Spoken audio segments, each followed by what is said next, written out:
আজকের গল্প পাঠে থাকছে হজরত জুনায়েদ বাগদাদি ও এক ইহুদির ঘটনা। চলুন কথা না বাড়িয়ে সরাসরি কাহিনীতে চলে যাই। হজরত জুনায়েদ বাগদাদি এর সাথে জনৈক ইহুদির খুবই বন্ধুত্ব ছিল। একদিন ইহুদি তার নিকট এসে কিছুক্ষণের মধ্যেই চলে যাওয়ার জন্য ব্যস্ত হয়ে পড়ল। জুনায়েদ বাগদাদি বললেন, কোথায় যাচ্ছ? ইহুদি বলল, আজ আমাদের একটি সমাবেশ আছে, সব ইহুদি সেখানে উপস্থিত হবে, আমিও সেখানে যাব। জুনায়েদ বাগদাদি বললেন, আমাকে তোমার সাথে নিয়ে চলো। ইহুদি বলল, আপনি সেখানে যেতে পারবেন না, সেখানে কোনো মুসলিমকে দেখলেই হত্যা করে ফেলবে। তিনি বললেন, আমি তোমাদের বেশ ধরে যাব। জুনায়েদ বাগদাদি তার সাথে সেখানে গিয়ে দেখেন একটি আসন তৈরি করা হয়েছে। কিছুক্ষণ পর একজন বৃদ্ধাকে সেই আসনে বসানো হলো।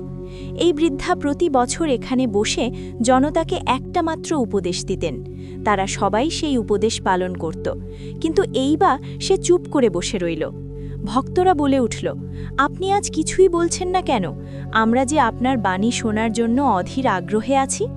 বৃদ্ধ বলল, এই মজলিসে একজন মুসলমান আছে, তাই আমি কোনো কথা বলতে পারছি না। ইহুদি বলে উঠল, কে সেই মুসলিম? আমরা তাকে হত্যা করব। বৃদ্ধা বলল, না, খবরদার, তাকে হত্যা করবে না। ওই সেই ব্যক্তি, তাকে আমার নিকট নিয়ে আসো। জুনায়েদ বাগদাদিকে নিয়ে আসা হলো। বৃদ্ধ বলল, আপনি কেন এখানে আসলেন? তিনি বললেন, তামাশা দেখার জন্য এসেছি। বৃদ্ধ বলল, আপনি যখন এসেছেন, এখন আমার কয়েকটা প্রশ্নের উত্তর দিন। তিনি বললেন, আমি যদি তোমার প্রশ্নের উত্তর দিতে পারি, তাহলে তুমি ইসলাম ধর্ম গ্রহণ করবে? বৃদ্ধা বলল, আমি ওয়াদা করলাম, আমার প্রশ্নের উত্তর দিতে পারলে আমি ইসলাম ধর্ম গ্রহণ করব। জুনায়েদ বললেন, প্রশ্নকারী বড় না উত্তরদাতা বড়? সে বলল, উত্তরদাতা বড়।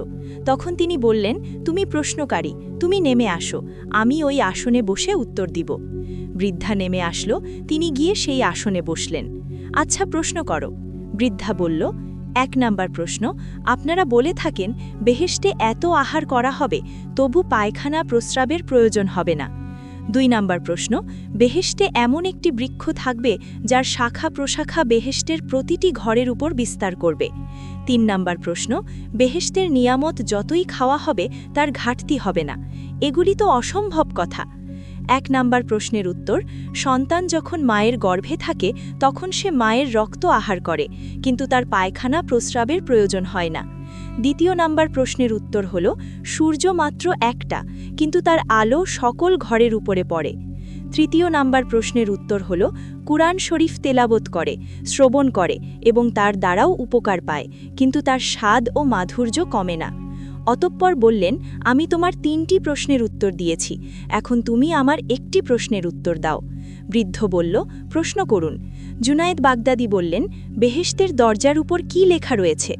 বৃদ্ধা চুপ করে রইল। সব ইহুদিগণ বলে উঠল, আপনি আমাদের ধর্মীয় নেতা, আপনার ৩টি প্রশ্নের উত্তর দিয়েছেন, তার একটি প্রশ্নের উত্তর আপনি কেন দিচ্ছেন না? বৃদ্ধ বলল, আমি যে উত্তর দেব, তোমরা যদি তা মেনে নেওয়ার অঙ্গীকার করো, তবে আমি উত্তর দেব। তারা সকলেই অঙ্গীকার করল, আমরা অবশ্যই মেনে নেব।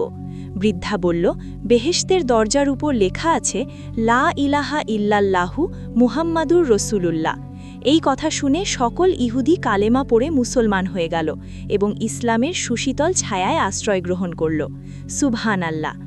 ইসলামিক এই ধরনের কাহিনী যদি আপনাদের ভালো লেগে থাকে, অবশ্যই আমাদের চ্যানেলটিকে সাবস্ক্রাইব করে আমাদের পাশে থাকবেন এবং লাইক, কমেন্ট, শেয়ার করে দেবেন।